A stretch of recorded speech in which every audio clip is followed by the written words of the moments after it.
Good morning. Welcome. Thanks for tuning in to Kila Chari Torah's daily review of the laws and customs of Purim for Wednesday, March 9th. We're a week away from Purim now. We were speaking yesterday about Shalach Manas, Mishloach Manot, the mitzvah of sending gifts one to another.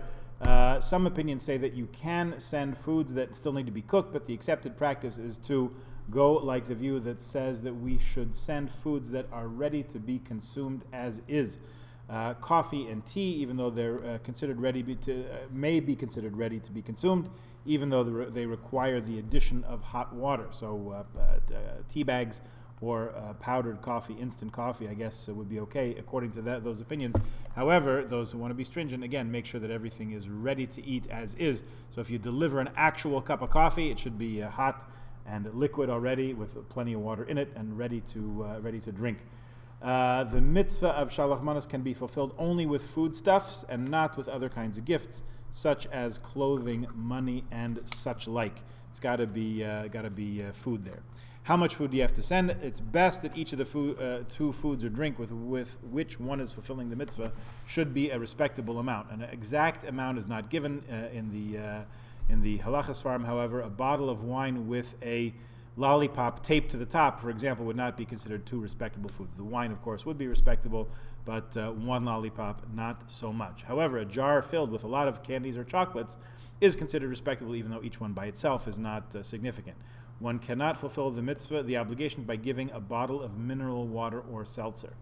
If one wants to fulfill this obligation by giving Shalach Manas to a wealthy person, some are of the opinion the gift should be something that's respectable for that person to receive.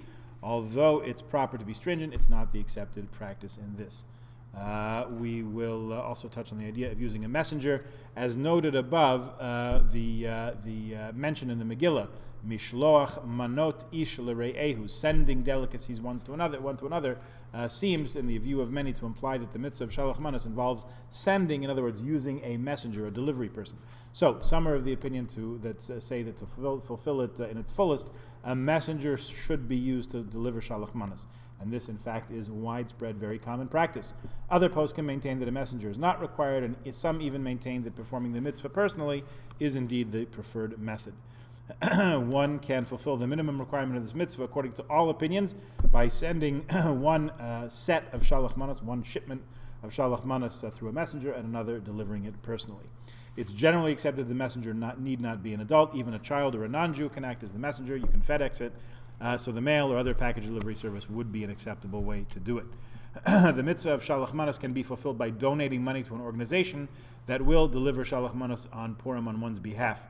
The same halacha applies to a store that sends Shalach Manas on your behalf. It's important to note that many of these delivery services actually do deliver before Purim, in which case it cannot be counted as the full fulfillment of the mitzvah. We should point out at this juncture that although our annual fundraiser this time of year, the Purim Mishloach Manot, Purim Shalach Manas program through the Shul, is named as such, and I'm not sure about the history of the name, the origin, derivation. This does not actually fulfill the mitzvah of Mishloach Manot. One should get a couple of cookies, a package of cookies, and a bottle of soda or wine or grape juice or something, and send that as one's Shalach Manas.